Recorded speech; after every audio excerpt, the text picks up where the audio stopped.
Hello, welcome back to my writing channel. My name is Josie, and we are just a few days away from November. And that's when I'm planning on starting the drafting process for a thriller novel that I have been planning and outlining and researching for the last month and a half. Feel really good about being able to start, but there's a lot of little bits and pieces that I want to get done ahead of time so when I start drafting, I'm ready to go. The first thing I want to do is really simple. I built a chapter by chapter outline in Excel, and I have to just transfer everything over to my Scrivener document. And Scrivener is a writing document similar to Word. But what I really like about Scrivener and why I like to use it for my rough drafts is that you can have separate sections on the left-hand side for each of your chapters. So it helps me while I'm writing to kind of gauge and have that breakdown. As in later drafts, I'll switch over to Word.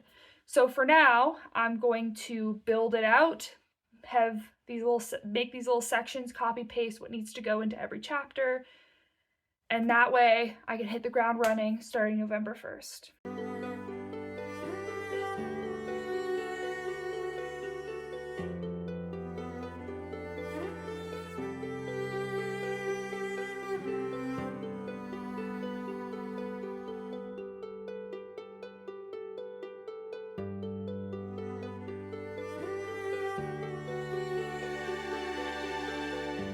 It probably took me longer than I needed to transfer all of my chapter descriptions from my Excel sheet over, but I was reading through the whole thing and really trying to get a feel for the story. When I was outlining, I felt very unsure about things, but now that some time has passed and I'm no longer quite as critical, I do really like the flow of events, and I think it works really well. So really excited to actually write all of these scenes that I have outlined. I want to make my drafting videos special.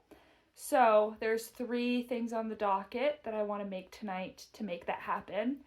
The first thing is I want to do a intro couple second clip that's kind of like a title slide, as well as a final image that when YouTube puts up the recommended videos, it can go over that. And then the other thing is I want to have a small little emblem in the corner of the videos, kind of like a watermark. All this to just make my videos a bit more professional. So I'm going to be using the free Canva program, and yeah, we'll just have to try it out. I don't really know how all of that works, and I'm sure Koali is going to keep me company the whole time.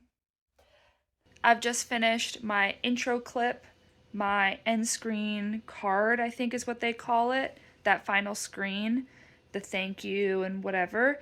And then I've also done a watermark. I really like the intro and the end screen that I've made. The watermark I'm still a little iffy on. I won't make you wait until November to see all of this. So here is the intro that I made.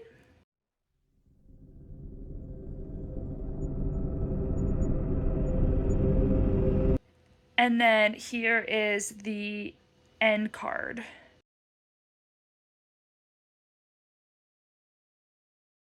For the end card, those empty boxes will just be recommended videos, and the circle will be, I think it's like my profile photo subscription link, or maybe a link to my channel. Here's what I've got for my watermark right now. I'm not really sure that I like it, but I'll keep thinking about it. Canva was a lot easier than I anticipated to use, especially for the end card. I was able to use a template and then change things around, put in different photos, different colors, and that sort of thing until I was happy.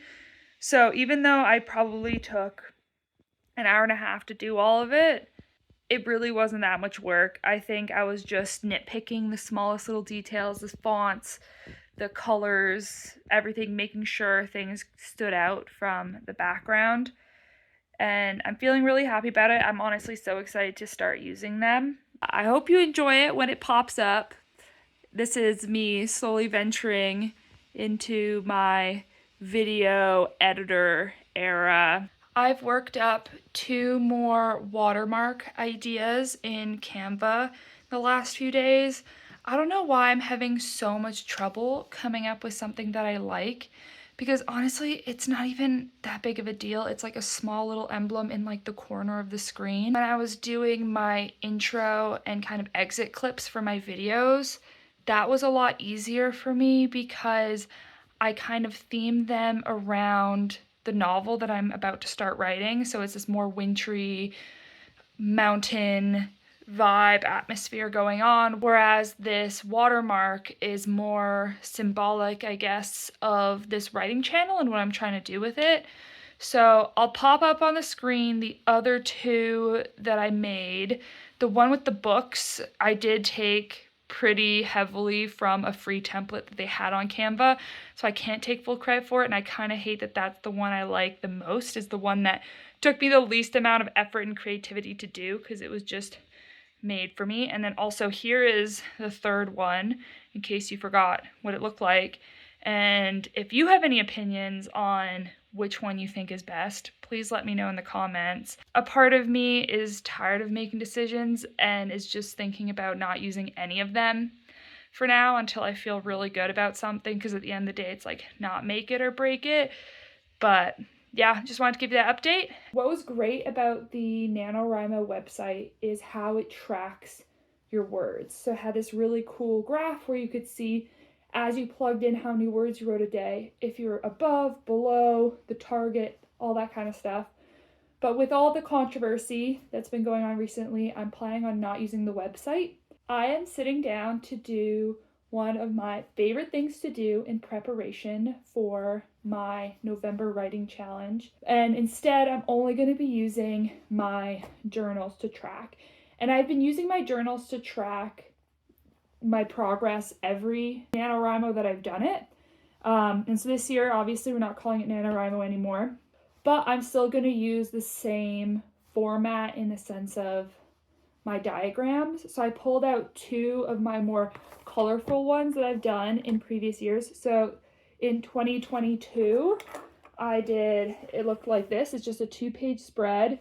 You can see here the days of the month and the word count, and then the dash line is where you are on target to hit your 50K. And then the line above that is actually my progress in 2022.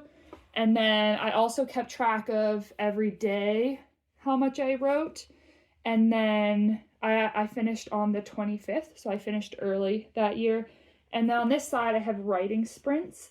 So whenever I needed to get in the mood of writing, I would set a timer for, most of the time it was 25 minutes, sometimes 10 minutes. And I really liked having that, but I didn't do all these writing sprints in 2023. So instead, all I did was this. So this is some reflections. I don't know, maybe I won't let you see it. It's maybe a little embarrassing, but again, you can see up here that same tracker, and I finished really early. I think I finished on like the 17th in 2023. I'm telling you, this was like the golden child book. It was so easy to plot. It was so easy to first draft. And then what I also really liked is this kind of gave me motivation to write as well. So I have the 1 through 50K words. So every 1,000 words I wrote, I got to draw in one of these little squares. And I found that that was really good motivation, because if I was at like 29,800 words, I could be like, well, I really want to color in the 30,000 one. So I do the extra 200 words just to get to that mark. So I don't know if that maybe also helped me write faster.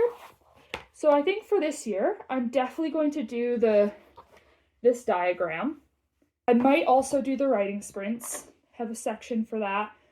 And then I might also do this. I'm kind of going to pool all the things I like into a 2-page spread. So this is the notebook I'm currently on. It's really nice. These are the Moleskine notebooks. So I will open this to a new page and we will start drawing this out.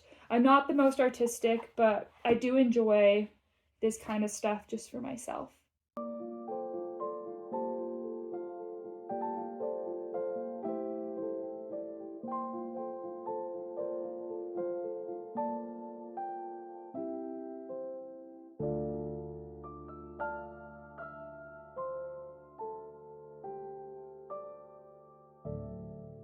Would you like to hear a disaster? My pen that I've had since 2019, since I first started these journals, it's supposed to be a 7-year pen, and it has now died as I'm doing this. I think they technically say it can write like a certain amount of meters of line before it dies, and I've only ever really used it for my journals. This is really sad. I'm gonna have to hunt for a pen that looks exactly the same on paper, so that way it doesn't bother me, and then I may, have to place an order, because I'd be really sad if I didn't have this pen, or a pen like this, for November. Here is our final product. Got a little bent in the corner, but that's okay. It'll flatten out over time. But we have our tracker here to get to 50K over the 30 days of November. Yeah, and I just eyeball the distances, so they're probably not the most accurate, but it's good enough for my purposes. I have 1 through 49 down here, so it'll get a lot more colorful because I'm going to color these in with pencil crayons the longer I do it. But I've got my 50K up here to draw in, and then an empty spreadsheet to do all of my writing goals. So that's it. I have done outlining, researching, putting everything into my document, getting all my trackers ready, getting things ready for making my YouTube videos prettier in November. And there really isn't much left to do but write. So I have made a playlist about all of these preparation videos that you can check out. I'll link it below. And otherwise, I'm gonna see you first Thursday of November, and we're gonna start writing this story.